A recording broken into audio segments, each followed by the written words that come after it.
Bonjour à tous, c'est Pierre. Je vous fais aujourd'hui une nouvelle vidéo en étant un peu plus décontracté pour aborder un sujet qui est quand même sérieux et à mon avis assez intéressant, en tout cas une question assez intéressante à soulever, à savoir comment intégrer des milieux, des fonctions prestigieuses sans pour autant avoir les bons diplômes.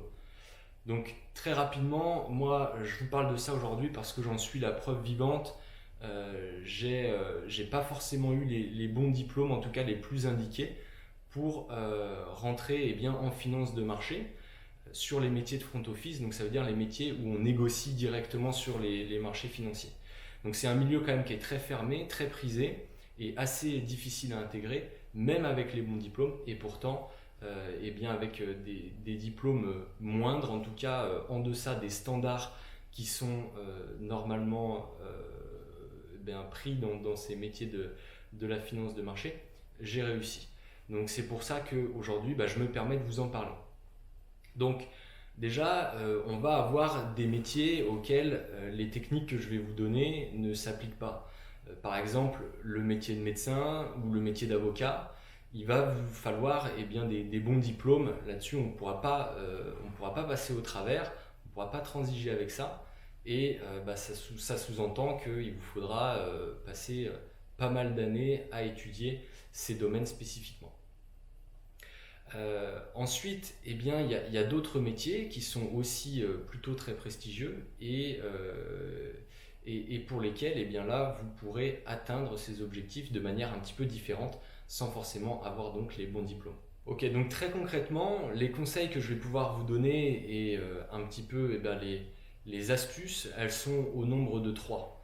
La première, ça va être de faire des choses de vous-même, de votre côté, et qui prouveront votre valeur. La deuxième, c'est le réseautage, d'avoir du réseau dans les fonctions qui vous intéressent et on va voir comment on peut y parvenir. Et enfin, la troisième, c'est d'être patient. Parce que les choses ne se font pas forcément hyper rapidement, surtout quand on n'a pas les bons diplômes. Et pour autant, la patience est quelque chose d'hyper important qui va vous permettre potentiellement d'accéder à ce type de fonction, à ce type de métier dont vous rêvez.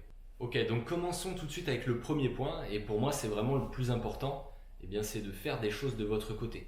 Lors de vos études, vous allez apprendre beaucoup de choses qui sont assez théoriques, et pour la mise en pratique des choses réellement sur le terrain, là vous avez assez peu d'éléments avec l'école. Et donc c'est hyper important de mettre des choses en place de votre côté, de faire tout simplement des choses qui sont en lien avec le métier, avec la fonction que vous visez. Et ça va véritablement interpeller vos recruteurs. Déjà sur le CV, quand vous allez le mentionner, ça vous permettra d'être convoqué aux entretiens. Et ensuite aux entretiens, c'est une porte d'entrée qui va être juste magnifique et dont vous pourrez parler vraiment avec passion. Et là, vous saurez de quoi vous parlez réellement. Et ça interpelle réellement les recruteurs. Parce que vous n'avez pas forcément qu'une formation théorique, comme s'en contentent beaucoup de personnes qui cherchent un travail, qui cherchent à intégrer comme vous ces milieux assez prestigieux. Mais vous avez fait les choses pour savoir de quoi vous parlez. Donc, si je donne des éléments concrets, pour moi qui était dans la finance, assez rapidement, je me suis mis à gérer un portefeuille d'actions, un portefeuille de dérivés aussi. Et donc ça, pour mes interlocuteurs, c'était quelque chose dont ils aimaient parler. Et également moi aussi, je savais de quoi je parlais et ils voyaient que déjà j'étais motivé, j'avais mis les choses en place sans qu'on me le demande, sans que ce soit obligatoire par rapport au caractère obligatoire des choses qu'on peut avoir à l'école.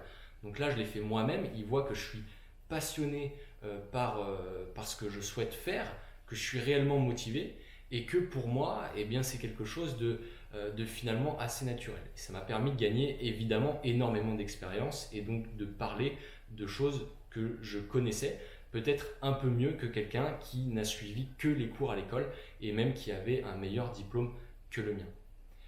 Un autre exemple, par exemple, si vous souhaitez travailler dans la mode, vous pouvez déjà, par exemple, faire des dessins, des croquis de modèles de vêtements que vous pourriez proposer. Donc ça aussi, c'est quelque chose auquel votre interlocuteur il pourra être sensible. et peut-être même créer réellement des modèles, avoir créé peut-être une boutique en ligne pour commencer à vendre vos pièces, avoir fait un shooting photo avec ces pièces-là, et donc que vous montrez ça à votre recruteur, et il sera évidemment très sensible à cette chose-là. Voilà, donc ça c'est le premier point vraiment hyper important. Faites des choses, montrez que vous en voulez, que vous êtes motivé et que pour vous, eh bien, c'est un vrai leitmotiv, c'est votre vie, ce travail-là, de faire ça, c'est ce qui vous tient réellement à cœur et vous pouvez le faire sans y être obligé finalement. Et sans l'échange d'un salaire, parce que souvent quand vous faites ce genre de choses de votre côté, ça ne vous rapporte pas ou peu d'argent, et donc c'est vraiment la passion qui prime avant tout. Le second point qui était important d'aborder, eh bien, c'est le réseau. Construisez-vous un réseau, ça j'en ai déjà parlé dans une de mes précédentes vidéos. Allez, ne serait-ce que sur LinkedIn, aujourd'hui c'est très très facile de se constituer un réseau, si petit soit-il, mais à l'époque c'était beaucoup plus difficile. Par exemple, si vous vouliez intégrer le milieu de la mode, de la finance, de la banque ou que sais-je encore, eh bien d'aller parler directement à ces professionnels-là. Si vous n'aviez pas de connaissances directement dans votre famille qui faisaient ce genre de choses, eh ben, c'était très compliqué. Aujourd'hui, avec LinkedIn, on a un pouvoir énorme de pouvoir aborder eh bien, un petit peu qui on veut et aller se vendre directement à ce type de personne qui pourra eh bien, vous aider. Donc là, petit conseil que j'ai déjà donné dans une vidéo précédente, eh bien, allez parler aux gens qui sont assez haut placés dans les entreprises. C'est là où vous aurez le plus de réponses utiles également, et une vraie aide potentielle, hein, parce que ces gens-là en haut des entreprises qui ont des bons postes connaissent énormément de monde et peuvent vous réorienter en disant eh bien va parler à cette personne de ma part, ou alors je vais contacter un tel qui pourra peut-être un peu plus t'aider, et ainsi vous constituez votre réseau. Donc ça c'est quelque chose d'hyper important, de briller un petit peu dans ces cercles que vous souhaitez intégrer, évidemment de manière intelligente, hein, à vous de bien construire votre discours. Je ferai peut-être une vidéo à ce sujet si ça vous intéresse, et de ne pas y aller de manière vraiment brutale en souhaitant uniquement un résultat tout de suite, c'est-à-dire je cherche un stage, je souhaiterais travailler dans votre entreprise. Ça c'est évidemment pas suffisant. Il va falloir se vendre, il va falloir briller pour que votre interlocuteur se dise ok, ça vaut le coup que je consacre du temps à ce jeune-là pour eh bien, l'aider et lui permettre d'être peut-être plus pertinent sur son approche ou de comprendre telle ou telle chose avant de se lancer, avant de postuler. Et donc ça, c'est hyper important. Si vous êtes par exemple dans une école d'ingénieur ou une école de commerce, jouez aussi sur le réseau.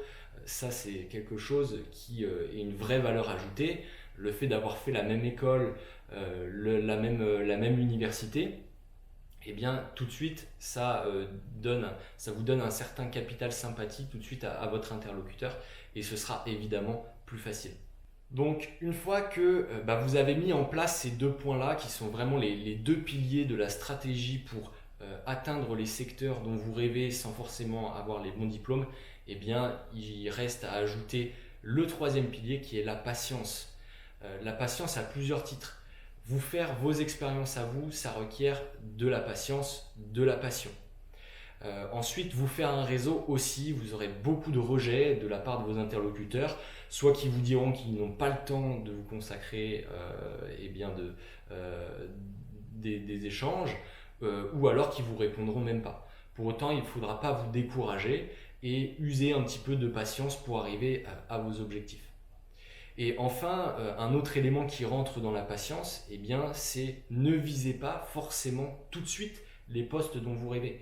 Construisez-vous votre expérience petit à petit et construisez-vous en fait des passerelles qui vont vous permettre d'accéder donc à ces postes dont vous rêvez. Moi aussi, c'est ce que j'ai fait. J'ai fait des stages qui n'étaient pas forcément les plus glamour au début. C'est pas ce qui me plaisait le plus. Mais en attendant, je savais que ça allait ajouter une corde à mon arc pour ensuite aller me vendre sur d'autres entretiens, sur des postes qui m'intéressaient plus. Et donc ça, c'est vraiment un élément fondamental, et on voit énormément de monde. En tout cas, moi, je vois beaucoup de monde qui vient un petit peu essayer d'échanger avec moi sur les métiers de la finance, en l'occurrence, parce que c'est ce qui me concerne, qui souhaiteraient avoir des postes de trader, des postes de sales trader, mais qui n'ont aucune patience. C'est-à-dire que 6 mois après, 1 an après, je vois qu'ils sont partis totalement sur autre chose, ils se sont découragés. Alors ça montre qu'ils n'étaient pas forcément passionnés et ça ne leur tenait pas forcément à cœur.